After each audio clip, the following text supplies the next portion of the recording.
Les étapes du parcours de flammes jumelles. Lors de ce parcours, s'enclenchent différentes étapes qui sont inéluctables. Cela veut dire que vous, chaser, vous ne pourrez absolument pas échapper à l'une d'entre elles. Elles sont en effet toutes nécessaires, car elles mènent à l'évolution des deux flammes jusqu'à leur réveil respectif. Étape 1. La reconnexion. Généralement, lors de cette étape, les deux protagonistes se rencontrent de manière fortuite. Le chaser, généralement de sexe féminin, possède des caractéristiques complètement opposées à celles du runner, généralement de sexe masculin, qui ne lui permettent pas d'appréhender ce début de relation à son autre comme une relation qui durera dans le temps. Différence d'âge, de culture, de religion, de langue, etc. Mais il ressent toutefois que cette rencontre est différente des autres, ce qui le trouble et le met mal à l'aise. Le runner, quant à lui, comprend également, mais de façon plus intuitive, que cette relation va changer sa vie. Étape 2. La lune de miel. Cependant, devant le caractère insistant du runner, qui à ce moment-là de la relation fait tout pour que cette relation évolue vers quelque chose de pérenne, le chaser va commencer à baisser sa garde puisqu'il ne croit pas en cette histoire et va tomber amoureux de son autre. Lors de cette phase de lune de miel, les deux flammes jumelles sont en parfait accord sentimentalement et physiquement. La plupart des couples de flammes jumelles ont en effet des relations sexuelles dès le début du parcours. Comme son nom l'indique, c'est une étape très agréable qui peut durer plus ou moins longtemps. Pour ma part, elle a duré un peu plus de 8 mois. Dans cette période, on existe uniquement l'un pour l'autre, où le temps passé avec sa flamme n'existe plus. En effet, 1 heure avec l'autre équivaut pour les flammes jumelles à quelques minutes, et 1 heure passée sans l'autre équivaut à des journées entières. Petit à petit, plus le chaser est amoureux de son runner et plus ce dernier va se détacher de manière insidieuse de son autre. Étape 3. La danse des égos, ou le réveil des égos, que l'on peut appeler également le début des problèmes. Dès l'instant où le runner sent que son chaser est accroché à lui, qu'il n'arrive plus à vivre sans lui, et c'est véritablement ce que ressent le chaser, qu'il ne peut plus vivre sans la présence de l'autre, que le renard commence à mettre ce que l'on appelle un masque ou un faux self, c'est-à-dire à endosser une nouvelle personnalité. Il devient plus dur, plus distant. Il préfère vivre sa vie sans y encore inclure son autre qu'il laisse toujours de côté. Il ment de plus en plus, soit pour éviter de répondre à des questions embarrassantes de son chaser, soit pour éviter des clashs qu'il sait inéluctables. Le chaser, quant à lui, a peur de perdre l'autre, ce qui va engendrer son comportement possessif, contrôlant. Il peut appeler 20 fois son runner si celui-ci ne lui a pas répondu. Il peut l'accuser de le tromper alors qu'il n'en était rien. Il peut vouloir être le centre de la vie de son runner alors que ce dernier a un travail, une famille dont il doit également s'occuper, etc. Le comportement contrôlant et excessif du chaser, engendré par sa dépendance affective à l'autre, dérange le runner. Cela ne fait que le pousser à s'éloigner de plus en plus du chaser. C'était bien le rôle de ce dernier d'enclencher inconsciemment la fin de cette phase très désagréable du réveil des égos qui amène à la fuite du runner.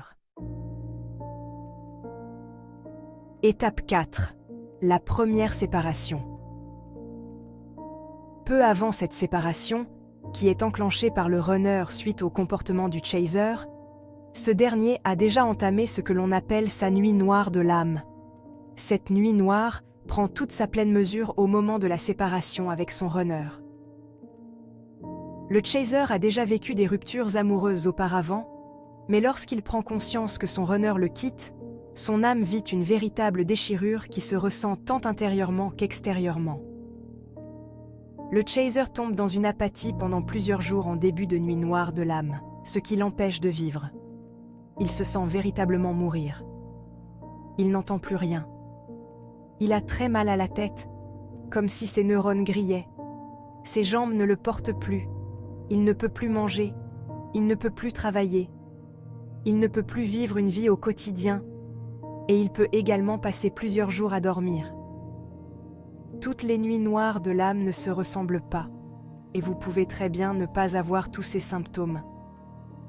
Cette nuit noire de l'âme ne dure pas 10 ou 20 jours, elle peut s'étaler sur plusieurs années, à plus ou moins grande échelle, mais la première phase est la plus violente et correspond à la fuite du runner. Une nuit noire de l'âme pour le chaser engendre la perte de tout ce qu'il a autour de lui. Tout d'abord, il perd le runner. Puis, cela peut être son travail, son domicile. Et il peut également avoir des deuils autour de lui.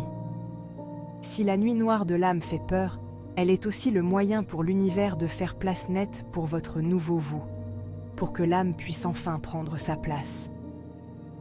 Plus le chasseur va avancer sur son parcours, et plus cette nuit noire de l'âme va s'estomper pour disparaître. Étape 5. Les allers-retours ou les retrouvailles. Lors de la phase de séparation, le chaser est tombé sur le parcours flamme jumelle. Le chaser veut à tout prix faire revenir son runner. Il s'est informé sur diverses techniques pour reconquérir l'être aimé et il est tombé soit sur des tirages de cartes flamme jumelles, soit sur des vidéos plus explicites dans lesquelles il s'est reconnu. Tout d'abord soulagé de ne pas être fou, puisqu'il ne comprenait pas pourquoi il était obnubilé par son runner, le chaser commence à travailler sur lui dans le but de faire revenir son autre, méditation, soins énergétiques, compréhension du parcours, conscientisation de ses blessures, etc. Comme le petit chaser travaille très bien, cela se ressent de l'autre côté et le runner revient au contact. Cependant, le chaser pense qu'il entame la phase de réunion, mais non. Le runner est en effet attiré par l'énergie beaucoup plus positive du chaser, mais il ne revient que pour le tester et le faire avancer sur leur parcours commun. Cela se traduit par de multiples allers-retours de la part du runner, qui contrôle ainsi la relation. Cela le conforte et le sécurise, puisque d'un côté, il sait que son chaser l'accueille, qu'il l'aime toujours, et il se nourrit énergétiquement de lui pour repartir ensuite dans une vie dans laquelle il ne laisse absolument aucune place au chaser. Celui-ci est toujours heureux de voir revenir l'autre, mais il n'arrive pas à mettre un terme à ces allers-retours qui mettent à mal sa santé mentale et son émotionnel, car il a peur que le runner ne revienne plus jamais. En effet, lors de ces allers-retours, 90% des runners, si ce n'est pas 99%, sont en couple avec une ou plusieurs énergies tierces, ce que savent inconsciemment ou non les chasers, et ils n'ont absolument pas envie de les quitter pour le chaser. Pourquoi choisir puisqu'il peut avoir l'amour de son chaser tant qu'il le souhaite? Cette phase des allers-retours peut durer plusieurs mois voire plusieurs années, et le chaser n'en a pas véritablement conscience jusqu'au moment où, usé psychologiquement et émotionnellement, alors qu'il a énormément avancé et travaillé sur lui-même et sur l'estime de lui, il décide de mettre un terme à cette relation. En effet, d'aller-retour en aller-retour, le chaser a progressé, il devient plus fort, plus déterminé à ne plus se laisser faire par l'autre.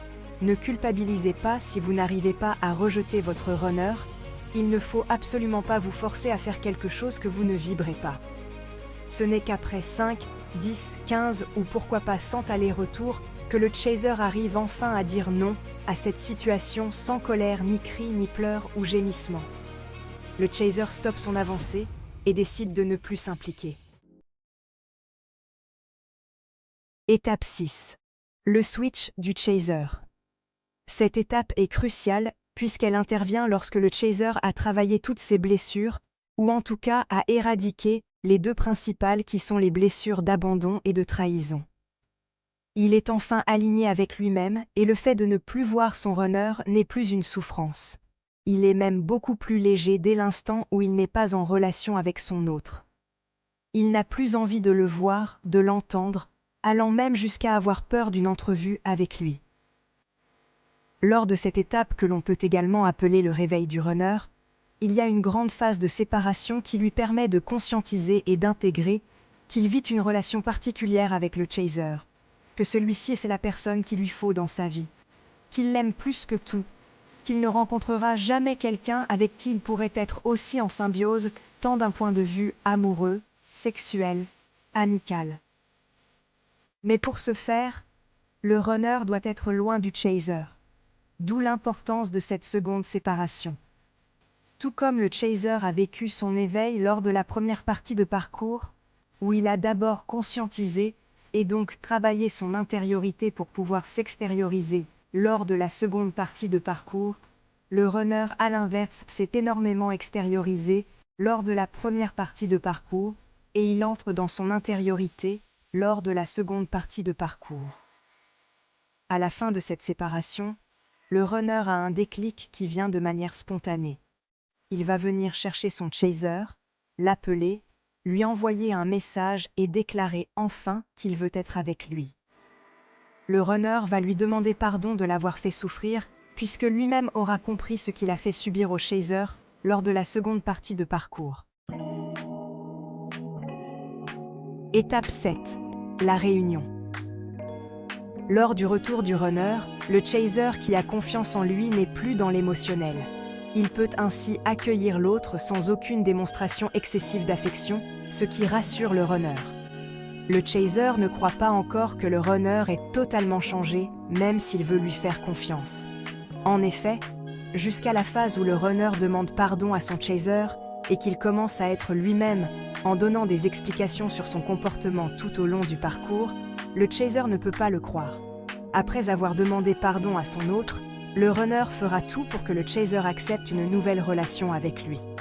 Le runner devra s'y reprendre à plusieurs fois avant que le chaser le laisse à nouveau entrer dans son cercle intime. Évidemment, au bout d'un moment, tout se met en place malgré quelques relents égotiques et la relation pourra reprendre de plus belle.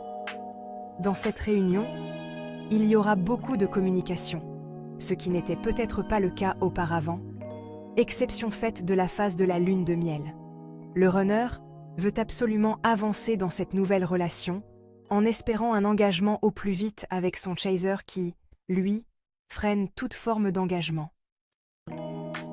Quand la réunion est bien avancée, runner et chaser vivent ensemble la plupart du temps et ils commencent une mission de vie commune.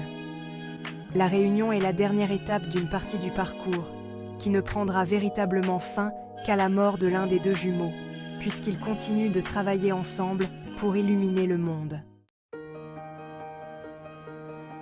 Merci d'avoir regardé cette vidéo, n'oubliez pas de vous abonner et d'actionner la petite cloche pour avoir plus de contenu informatif et inspirant.